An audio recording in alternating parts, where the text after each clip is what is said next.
Welcome back to the deep dive. Today we're looking at something really special, a kind of spiritual turning point in the Vaishnava calendar.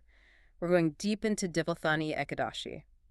It's a fascinating day. You'll sometimes hear it called Utthana Ekadasi or Prabodhini Ekadasi. Right, different names. Yeah, but the core meaning, the really beautiful one, is Devotthani, the Ekadashi that awakens the Lord. Awakens the Lord. Okay, that's our focus then. Our Yeah, mission for this deep dive is to figure out why this particular day, which comes after this 4-month period of spiritual withdrawal, why it's seen as the most auspicious time for celebrating, well, the most intimate kinds of divine love. exactly. We're tracing that shift Mm. from austerity, from discipline, to something much more like conjugal bliss, you could say. And we want you, the listener, to see why it's more than just a nice story. It's actually a fundamental theological pivot point, isn't it?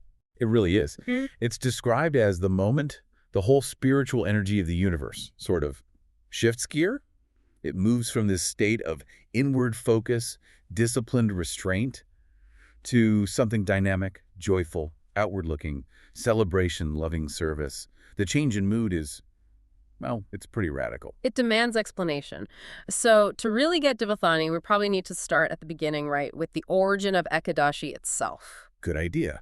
Let's unpack that foundational story. It's from the Skanda Purana, and it explains where the goddess Ekadashi actually comes from. Because that story establishes the power of the fast itself, which is central to all Ekadashis. Absolutely crucial. Okay, so the story kicks off with a demon named Mura. And we're not talking about just any demon, are we? No, no. Mura was seriously powerful. He'd apparently defeated the demigods, Indra included, overthrown their kingdoms.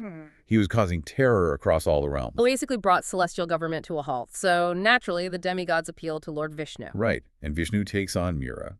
The sources describe this incredible battle lasting, thousands of celestial years. Thousands. An epic, really taxing conflict, even for the Supreme Lord himself. Yeah, and here's where the story gets interesting theologically. It says that Vishnu, feeling weary from this incredibly long fight, Weary. Okay.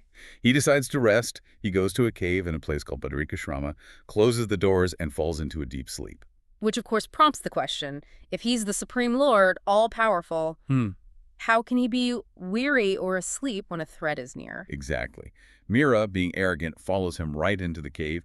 He sees Vishnu sleeping and thinks, this is my chance. He intends to kill the Lord right there. So we have to interpret this sleep differently, don't we? It's likely a lila, a divine pastime. That's generally the understanding, yes. It's not weakness, but a setup, a divine play unfolding for a specific purpose. Because just as Mura raises his weapon to strike, something amazing happens. Yes. From Lord Vishnu's own body, this effulgent, incredibly beautiful goddess just manifests, appears right there. Wow, like his resting energy personified. Something like that. She's Yeah. powerful, radiant, and she immediately confronts Mira. And unlike Vishnu's long battle, this is quick. Very quick. Swift, decisive. She completely vanquishes Mira, no problem at all. And then Vishnu wakes up. Exactly. He wakes up, sees the defeated demon, sees this glorious goddess who emerged from him, and he's immensely pleased. He finds out she was born on the 11th lunar day, the Ekadashi Tithi. And that's where the name comes from. Yes, he names her Ekadashi. And crucially, he grants her this specific boon, this power, Which is that anyone who fasts on the Ekadashi day in her honor will be freed from their greatest sins instantly. So that story gives Ekadashi fasting its immense spiritual power. But this Ekadashi, Devotthani, is specifically about Vishnu waking up again, right? It marks the anniversary of that. Precisely. And that awakening is tied directly into this bigger cosmic cycle. Which brings us to the 4-month context, Chaturmasya. Yes, Chaturmasya. You really can't understand Devotthani without understanding Chaturmasya. Chat meaning 4, Masya meaning months. So the 4-month period, when does it start and end? It begins on Shiyani Ekadashi, which usually falls around June or July. That's considered the day Lord Vishnu goes to sleep. And it concludes precisely 4 months later on Devotthani Ekadashi, the day he wakes up. Okay, so what's the tradition? What's Vishnu doing during these 4 months? The tradition describes him resting upon the cosmic serpent, Anantashesha, floating in the Kshasagar, the ocean of milk. It's a period of divine withdrawal, a cosmic rest. And because the Lord is resting or withdrawn, that dictates a specific spiritual mood for everyone else. Exactly. Creates a parallel mood on Earth for practitioners. It's not a time for, say, big celebrations or outward activities in the same way. So for devotees, it becomes a time of austerity, discipline? Very much so. Increased introspection, taking specific vows, vratas. It's about inner purification. What kind of vows are we talking about? Oh, quite specific things. People might vow to restrict their travel or give up certain foods they really enjoy, maybe specific vegetables, yogurt, or sour things for the entire 4 months. Some might limit eating to only once a day or fast from oil or salt on certain days. It's quite disciplined. Wow, that's significant commitment. So the theological idea is, while the Lord is in this withdrawn state, the focus for the devotee shifts towards what? Reverence, awe, self-control. You could say that. It's often associated with the mood of Aishvarya, recognizing the Lord's majesty, his power, his opulence. It fosters discipline, gravity, purification. Okay, so Devotthani Ekadasi hits, and suddenly that whole period ends. It's the conclusion of the withdrawal. A massive shift. The end of that inward focus and austerity and the beginning of dynamic, external, and often very intimate, loving service. It's like the spiritual gates swing wide open again. That transition from awe to intimacy, that feels key. The Lord awakens, and it's not just, oh good, he's back. It's the start of something. Absolutely. It's seen as the single most auspicious time to begin spiritual activities, especially those focused on connection and love. Which leads directly into the main celebration, doesn't it? It does. Devotthani Ekadasi officially kicks off the marriage season for the gods. After months of restraint, it ushers in this period of intense celebration. And the central event is a wedding. Yes. The divine wedding, the Vivaha, of Tulsi Devi and Shalagram Shila. Shalagram representing Lord Vishnu himself. Why marriage? Why is that the central metaphor here? Well, in the Gaudiya Vaishnava tradition particularly, this union embodies the highest, most intimate form of divine love, madhurya rasa, or conjugal love. Okay. So the wedding isn't just ceremonial. It symbolizes the soul's deep yearning, its readiness to move beyond just formal respect or awe, and actually enter into an eternal, intimate, loving relationship, a bond of service with the Supreme Lord. It's like the culmination, the reward after the discipline of Chaturmasya. That's beautiful. So let's get practical. How is this actually celebrated? How do communities, say, within ISKCon, bring this symbolism to life? Oh, it's a major festival. The centerpiece is the Tulsi Salagram Vivaha, the wedding itself.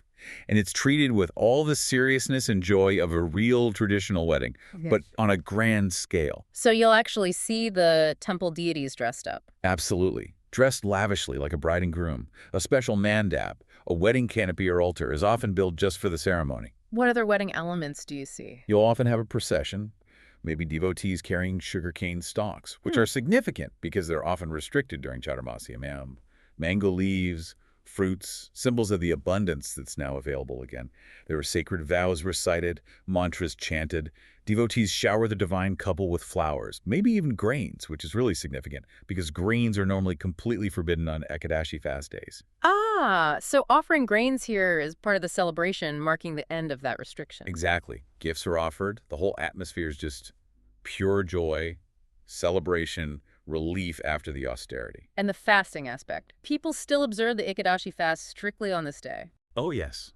Very strictly. Usually it's a full fast from grains and beans. Many devotees will fast completely, even from water sometimes, or maintain the fast until the wedding ceremony is fully completed, which might be late in the evening. So the intensity of the fast kind of purifies you, prepares you for that joyful release of this celebration? That's the feeling, yes. Yeah. The strictness enhances the spiritual purification, making the Vivaha feel like a genuine breakthrough, a real spiritual reward. And imagine there's special curtains, singing, prayers. Absolutely. Lots of joyful curtain. The prayers often take on this celebratory, loving tone. It really feels like a collective exhale after holding your breath for 4 months. You know, practically speaking, too, is this seen as a good time for making spiritual resolutions? Yes, very much so. The sources mention this. Because the Lord is now awake and, in a sense, more accessible, it's considered a prime time for devotees to make really firm resolutions, sankalpa, to intensify their devotional service for the coming year, to take advantage of this open door, so to speak. That really brings it down to the personal level, doesn't it? We understand the Lord's sleep is a divine pastime, a lila. But Devotthani Ekadasi feels like this powerful annual wake-up call for us, for our own devotion, which can sometimes feel, well, dormant. That's a great way to put it. We might be going through the motions, doing our daily practices, our service, but this day kind of asks, are you operating primarily from a place of Aishvarya, that formal respect and awe? Which is good, of course. Or are you ready now, especially now, to actively cultivate madhurya, that deeper, more intimate, loving affection. And the wedding symbolism gives us the framework for thinking about that. Tulsi Devi, the sacred plant who is central to everything, she represents the ideal devotee, right? Exactly. Pure, completely surrendered, deeply attached, and just eager to serve the Lord intimately. And the shalagram Shiloh, the sacred stone form of Vishnu, is the recipient of that focused, surrendered love. The whole ceremony becomes a kind of living diagram of the ultimate goal, establishing that profound, eternal, loving relationship with Krishna. So if you think about Chaturmasya, with all its restrictions, limited travel, specific diet, the focus on discipline, Devotthani is the moment you're encouraged to break free from the slumber of just routine, maybe even material entanglement, and actively seek that divine union. It's the end of the restrictions and the start of, well, potentially boundless spiritual connection and opportunity. It really feels like an invitation, doesn't it, to move beyond just being a distant admirer of God. And step into the role of an active, loving participant, a partner in that eternal service. That sums it up beautifully. Devotthani Ekadasi, a kind of spiritual new year, marking this huge shift from necessary austerity to the sheer joy of intimate, even conjugal love. And you hear this reflected in the prayers often offered on this day. People petition Srimati Tulsi Devi directly, asking her, as the Lord's most beloved devotee, to please help them, to intercede, to help awaken their own sleeping love for Krishna so they too can be accepted into his close eternal service. You know, what's really striking here is the boldness of this theology, particularly in the Gaudiya line, this annual reminder that the ultimate goal isn't just escape or liberation, it's relationship, the closest possible relationship. Deeply personal. Which leaves us and you, the listener, with something pretty profound to think about as this spiritual new year begins. Given this clear shift from formality to intimacy, from awe to affection, what's one tangible resolution you could make starting now? What step could you take to move beyond respectful service, maybe, and actively seek a more intimate, loving, personal connection in your spiritual life in the year ahead? Something to ponder. Until our next deep dive. Okay, welcome back to the deep dive. Today we're getting into source material that presents one specific day as, well, almost like a spiritual economic anomaly. That's a good way to put it, yeah. It's a day that basically promises these incredible returns on, let's say, your spiritual investment. Exactly. It claims to do more for your spiritual standing, potentially, than maybe a whole lifetime of huge ritual sacrifices. Yeah, it's a pretty bold claim, isn't it? Hmm. And our sources for this, they're rooted really deep in the Vedic tradition. We're talking primarily the Puranas. Right. The main guide for this day is this famous conversation between Lord Brahma and his son, Narada Muni. You find it mostly in the Skanda Purana, but we also see bits and pieces supporting details in the Padma Purana and even the Mahabharata. And this day is Haribodhini Ekadasi. What I find interesting is that it has these four main names: Utthana, Prabodhini, Devotthani, and Papaharini. And each one, yes, it kind of points to a different facet of its power. So what do they mean? Well, Devotthani and Prabodhini, they both basically mean the awakening of the divine. The idea is this is when Lord Vishnu supposedly wakes up from his 4-month sleep. Okay. And then Papaharini means the remover or the destroyer of sins.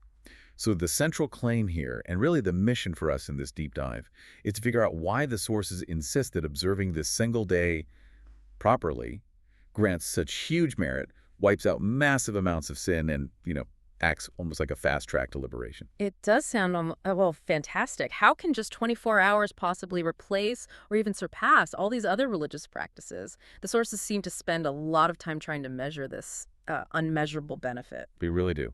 And what's fascinating is just how audacious the comparisons are. Lord Brahma starts off by saying that, okay, all the merit you get from doing rituals or bathing in holy places, even the Ganges River. Which is hugely important. Hugely important. But he says that merit is only really significant until Haribodhini Ekadasi arrives. Then this day becomes the new gold standard for purification. Wow, okay. And they don't stop there, do they? They bring in the really big guns, the major sacrifices. We're talking, what, combining 1,000 Asvamedha sacrifices. And 100 Rajasuya sacrifices, yeah. Together. Exactly. And to really get the comparison, you need to appreciate the scale here. Right. These weren't small things. Asvamedha Rajasuya, these were massive, state-level, imperial rituals. They took years, unbelievable amounts of money, entire kingdoms were involved. Right. And the sources claim that the power of this one Ekadasi, just in terms of wiping out sin, is greater than all those incredibly complex, expensive rituals combined. So it's like leverage spiritual return. They use this image, sins equaling Mount Sumeru in volume, just enormous. Yeah, cosmic mountain of bad karma. And they say that just by fasting on this day, all of that is just gone, reduced to nothing, like hitting a spiritual reset button. It is. And the comparison works the other way, too. For the merit you gain, it's equally massive. Even if you only manage, say, a small amount of pious activity on this day, but you follow the rules strictly. Rules are key. Absolutely key. Then the merit you earn is also described as being equal to Mount Sumeru in volume. So the system seems to reward not necessarily the amount of devotion, but the intensity and the strict rule following on this specific potent day. Which brings us to that structure following the rules. Lord Brahma apparently lays out this tiered system for the fast itself, always avoiding grains and beans. That's the baseline. What are the different levels of reward? It escalates really quickly, exponentially. So the first level, if you eat just once at midday, that alone is said to erase the sins of your previous birth. Just one meal. Okay. Then if you push it a bit further, maybe just eat supper, a light meal in the evening, the sins of the previous 2 births are removed. Okay, doubling up. Doubling up. But then here's where it really kicks into high gear. If you fast completely no food, no water, the claim is that the sins accumulated over the previous 7 births are totally eradicated. 7 births, that's a huge leap for that final level of, well, austerity. It is. But there's actually one level beyond that. The ultimate observance, the peak spiritual investment, according to these texts, is the vigil. Staying awake. Staying awake through the entire Ekadasi night, just absorbed in devotional activities.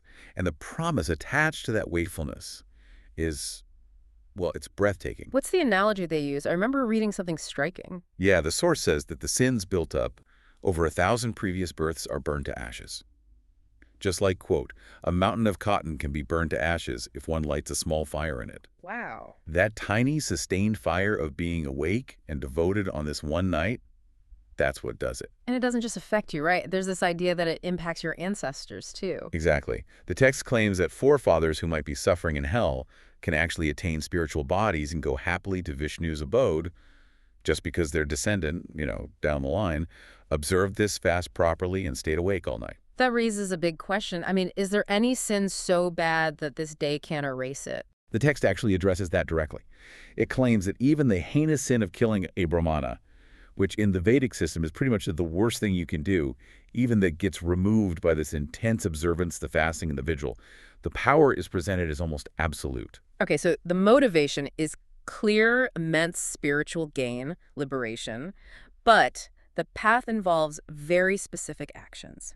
Let's get into the how. What are the actual rituals and practices needed to get this spiritual engine running? Right, the practical steps. Yeah. Well, timing is everything again. You absolutely must wake up during the Brahma Muhurta hour. Which is when exactly? It's a very auspicious time just before dawn, roughly, say, an hour and a half before sunrise, up until about 50 minutes before. Very early. And the first thing you do? Purify. Clean your teeth, and then bathe, ideally in a lake or river, but bathing at home is fine too. Then comes the commitment. Yes. You make a formal vow. You recite a specific prayer to Lord Keshava, basically promising to fast and asking for his protection. It's almost like signing a spiritual contract for the day. Okay. And the worship itself, what kinds of offerings are involved? The text mentions specific offerings for Lord Sri Keshava, things like camphor, fresh fruits, fragrant flowers. And importantly, there's a moral instruction tied right into the ritual instructions. Oh, what's that? It says that on this day, your natural tendency towards greed should be consciously swapped for charity. And crucially, you shouldn't get absorbed in trying to make money on Haribodhini Ekadasi. That's powerful. The spiritual focus has to override the usual material concerns for that day. Absolutely. And the text even gets specific about the type of flower you offer, suggesting different levels of merit. Offering common flowers, like bakula, for instance, is said to grant freedom from misery. Simple enough. But some flowers offer more. Dramatically more. The source makes this incredible claim that offering tulasi manjaris, those are the little flowers from the sacred tulasi plant, offering those to Sri Krishna during this specific month, Kartika, earns you more merit than donating 10 million cows. 10 million cows. That's Mrs. Astronomical. It really underscores the idea that devotional intensity, especially when focused through a specific sacred medium like tulasi, can outweigh even massive acts of material charity. And Tulasi herself, Tulasi Maharani, seems central. There are different ways to serve her. Yeah, the sources list 9 distinct ways. Just seeing her, touching her, meditating on her, telling her story, bowing down, praying to her, planting Tulasi, worshiping her, or even just watering her. And any of these, Any of these 9 acts, the text claims, leads directly to residing eternally in the abode of Lord Harani. It shows how accessible devotion can be centered around her. now, to like kind of illustrate that maybe it's not always about precise, calculated action, there's that wonderful story from the Padma Purana, right? About the mouse. Ah, yes, the accidental erratic. It's a beautiful story. Tell us about it. So there's this little mouse, a female mouse, living in a temple. And one night on Ekadasi, she's trying to get it some ghee, some clarified butter, from a lamp burning in front of the deity. But the wick, which was lit, somehow catches fire and gets stuck in her mouth. So naturally, she starts jumping around in pain and panic, right there in front of the deity form. Oh, wow. And Lord Vishnu, see this unfold, sees her jumping with this lit wick in her mouth on Ekadasi in the temple. And he accepts her frantic jumping as if it were a batik, the ritual waving of lamps, a form of worship. Even though it was totally unintentional? Completely accidental. But because it happened at the right time, Ekadasi, in the right place, before the deity, with the right element, the flame, he accepted it as devotion. And the result, she achieved liberation, the highest spiritual destination, just from that one accidental act. That story really shifts the perspective, doesn't it? It suggests this incredible power inherent in the day itself, maybe even beyond strict conscious adherence sometimes. But we do need to circle back to the rules, because Lord Brahma was very clear that the usual way to get this merit requires following them. Yes, absolutely. Grace, like the mouse story, seems exceptional. The standard path requires that ethical foundation. The Puranas consistently emphasize that genuine ethical purity is more important than just going through the motions of a ritual. And the texts actually list types of people who, even if they try to perform pious acts like fasting, can't really access the benefits properly. They do. It's basically a list of character flaws or serious transgressions that nullify the merit. What kinds of things are on that list? It includes people who generally disregard holy days or fast days, those who criticize the Vedic scriptures, people who cheat others, those who insult saintly persons. And there's a specific mention of enjoying another person's wife, particularly the wife of a twice-born or brahmana. So the external action, like fasting, becomes ineffective if your underlying character is corrupt. The text basically says someone who's immoral or always finding fault, they just don't reach a higher destination no matter what else they do. Pretty much. Even if they give lots of charity, if the character isn't there, the spiritual progress is blocked. And it goes beyond just your own actions, right? What about association? Yes, there's a strong warning about that. Associating with sinful people, or even just eating in their homes without a specific higher spiritual purpose. The text says that can destroy the merit you've carefully accumulated. Not just merit, but also your reputation, your lifespan, your children's well-being, your happiness. So you have to actively protect the spiritual capital you earn on this day. Exactly. It's precious and needs safeguarding. Okay, so let's say you've successfully completed the fast, you stayed awake all night, you follow the rules. What happens next? We move into the following day, the Badasi, and this crucial step called Purana, breaking the fast. Why is this part so important? Prana is essentially the concluding ritual that locks in the merit you've earned. If you break the fast incorrectly, you risk nullifying all that effort. So how do you do it right? Again, rise early, bathe, chant your prayers. But the key is, you can only eat grains after you first offered food, prasadam, to qualified brahmanas.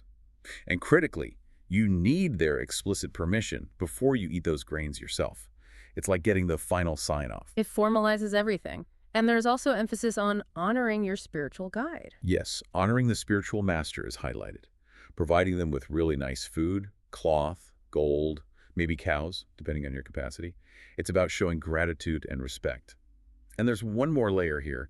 This specific Ekadasi, Haribodhini, it also marks the end of the 4-month vow period known as Chaturmasya. Right, the period when people often give up certain foods or practices. Exactly. So on Devotthani, you also have to formally conclude those vows. And the sources mention specific donations you should make, especially if you took particular vows or maybe slipped up on some rules during Chaturmasya. Can you give an example or two of those compensatory donations? Just the principle. The principle is straightforward. Whatever you gave up, you now give as charity, usually to brahmanas, to complete the vow properly. So if you fasted from eating grains during Chaturmasya, now you donate rice. If you gave up salt, you donate sugar. If you slept on the floor, you donate a proper bedstead with bedding. It ensures every vow is accounted for and closed out correctly. Correct. There's even a mention that if someone undertook a fast without the proper permission, like from a priest or a husband in certain contexts, they should donate a bull as compensation. It covers all bases. And connecting this back to the bigger picture of Chaturmasya, the sources give a pretty stark warning about completing that 4-month period, don't they? They really do. It's quite uncompromising. The text states that if you complete the whole 4-month vow period without breaking it, you gain eternal happiness. But if you do break the vow period, What happens then? the consequence described is severe, becoming a blind man or a leper in the next life. It really underscores the immense gravity placed on fulfilling these kinds of long-term spiritual vows in this tradition. The accountability is quite stark. It certainly is. So, bringing this all together, what's the core takeaway from this whole deep dive into Haribodhini Ekadasi? Well, I think the core insight is that these Puranic texts describe a kind of highly efficient, almost leveraged path to spiritual advancement. It emphasizes timing this specific day and intensity, especially staying awake all night. And it suggests this focused approach can yield returns far beyond what you'd get from years of expensive, elaborate rituals. It's like a system offering liberation through concentrated austerity, but, and this is crucial, only if that moral foundation is solid. And the ultimate payoff is presented in really radical terms. 2 main promises stand out. Right. First, that guaranteed destruction of sin, even going back hundreds or 1,000 lifetimes. Yeah. An almost unbelievable karmic reset. And second, The second promise is perhaps even bigger, that someone who fasts strictly on this Prabodhini Ekadasi will definitely not enter a womb again. That's the promise of final liberation, breaking the cycle of birth and death entirely. so the whole focus really isn't on accumulating temporary things like wealth. Exactly. Wealth comes and goes. The sources are quite blunt about that. The focus is entirely on acquiring this imperishable spiritual merit. It's definitely a challenge to, our modern way of thinking, which is often so focused on material gain. It forces you to consider the ultimate value proposition. And the source material itself leaves us and leaves you listening with a really profound, maybe even provocative thought to chew on. Yeah, it says, as death is certain, so losing one's wealth is also certain. Knowing this, one should observe a fast on this day, so dear to Hari. So the question it leaves you with is, why invest everything in the wealth that you know you will lose when you could invest just one day intensely in the merit that is promised to last forever? Something to reflect on.